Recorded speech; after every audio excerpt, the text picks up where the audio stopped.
All right, today we're going to look at the Korean War from 1950 to 1953. This is an event during the Cold War. It's one of those surrogate wars. Remember, the Cold War is not a direct conflict between the Soviets and the United States. It's this arms race, it's this buildup, it's this political ideology type war. It's the communists, the Soviets trying to spread their political and economic belief of communism, and the U.S. is trying to spread democracy and capitalism. It's a war of ideas and systems, right, but never a direct conflict. But we do have these surrogate wars, these wars kind of based around the Soviets and the U.S., the indirect kind of conflicts. And it all kind of falls under the idea of this policy of containment. Remember, the U.S. is trying to stop the spread of communism. They're trying to prevent countries from becoming communist. So they're willing to do anything and everything to prevent countries from falling into becoming under communist Soviet influence. The Korean War is an example of this type of war and this conflict that follows this idea of containment. And remember, the Soviets are trying to spread communism as well. They're trying to contain the U.S. influence around the world. So where is Korea? Let's talk about geography first to kind of get a better sense of the Korean War. Look at this map here on the right. We're in, here's China, here's Japan, the Yellow Sea in between here. This is the Sea of Japan. This little peninsula here, this is the Korean Peninsula. And then after World War II, remember the two superpowers, the Soviets and the U.S., trying to gain territory. The Soviets are going to have influence over North Korea, and the U.S. is going to have influence over South Korea. So this is all democratic, capitalist aligned, and North Korea is communist aligned. All right, so what's going on here and where's the divide? The division between North and South Korea is called the 38th parallel. All right, so that's dividing between North and South. Like I mentioned, the U.S. is supporting South Korea. The Soviets are supporting North Korea. And then where the conflict or where the war starts is in June of 1950 when North Korea invades South Korea. They take over the capital city of Seoul. So again, the Soviets and the North Koreans don't like the idea of having that peninsula split into two. They don't like that democratic U.S.-backed South Korean side. So their plan is to take over the whole peninsula. And what the first effort is, it's not just the U.S. fighting here. This is a United Nations force that is sent. So the UN, part of the UN it's a collective effort of all of the UN nations. The idea of the UN is to try and create and maintain peace between warring countries. So this is a UN effort. So you got a little bit of French and British and other countries involved here too. But predominantly, the UN is going to consist of U.S. forces, U.S. money, U.S. military supplies and equipment. Remember, the U.S. is the biggest, one of the biggest countries after World War II. So financially, militarily speaking, they're going to have the most resources to devote to this. So it's a UN force, but it's mostly U.S.-backed and U.S.-led. So what does this start? Well, when the North invades in 1950, North Koreans invade, when the UN forces start to land at Incheon, and then they drive back. You can see in this map here, these dark blue lines, the arrows. You can see we push back the North Korean forces, the communist forces, pretty much all the way close to the Chinese border. It's important to know that in 1950, the Chinese, who had become communists in 1949, the Chinese are also helping out with the North Korean forces. It's not like really well advertised or like they're trying not to make a big deal of it, but the U.S. knows, like, yeah, the Chinese are definitely getting involved here.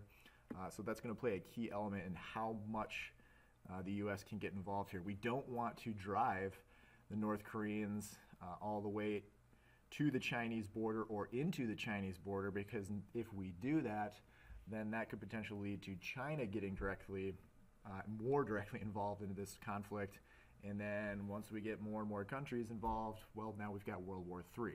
So we're trying to contain communism while at the same time prevent World War III from happening. So it's a really tricky conflict in terms of like the political makeup of it. We want to win a war, but we also don't want to push the buttons too much. That's going to lead to a major conflict between some big countries like China and the Soviets, right? If China gets involved, then likelihood the Soviets get involved, and that's what we're trying to avoid throughout the Cold War, is this direct conflict.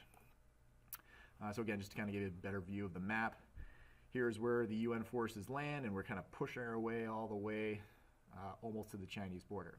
And here you can see the 38th parallel. This is the dividing line.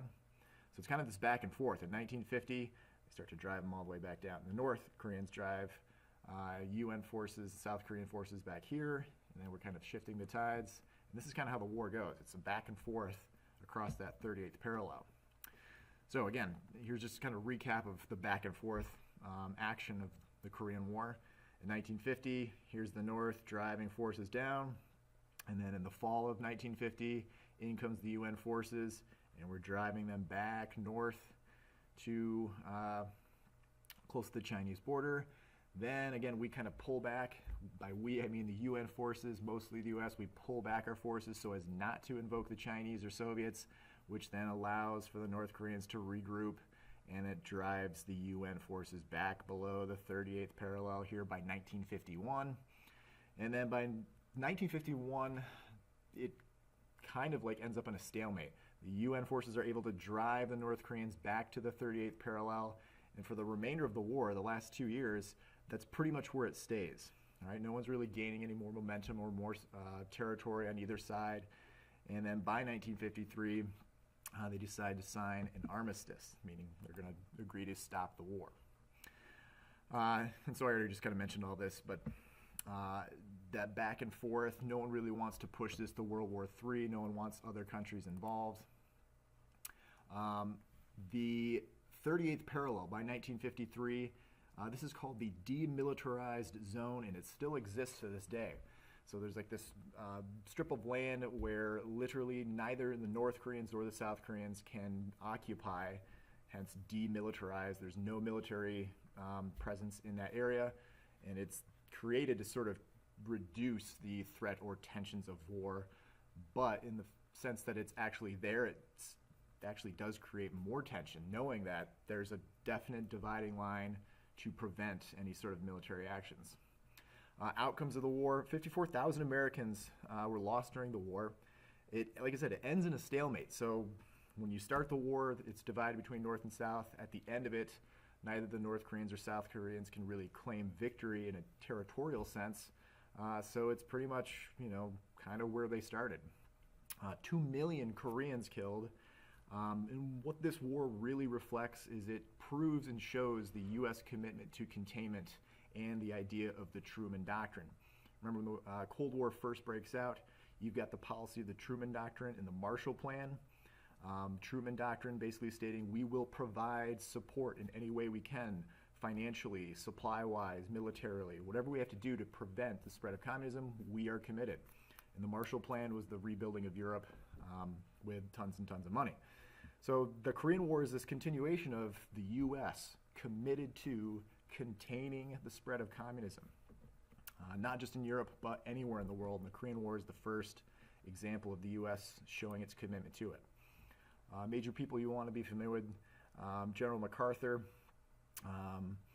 He's the guy who's in charge of the Korean War. The war itself is a very, very difficult war to fight. The rugged terrain. Korea is literally nothing but mountains. So getting your supplies and military up and down these ridges and mountains, it's a very, very difficult war to fight. The terrain makes it extremely difficult. Here's just a picture showing all the shells and artillery. The idea of just launching this artillery and kind of softening the defenses before you start your troop invasions. This is kind of the essence of the war itself and how it was largely fought.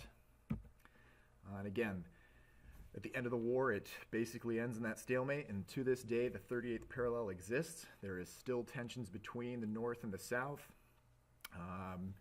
Think back recently and what's going on in the news this year, and tensions between the U.S. and North Korea, which is still led by communist rulers. That still exists today. So the legacy of the Cold War, especially the Korean War, it still persists to this day. So we kind of make those connections of, well, this happened in the past, but it's still relevant. It's still kind of plays a major role in political relations, economic relations to this day.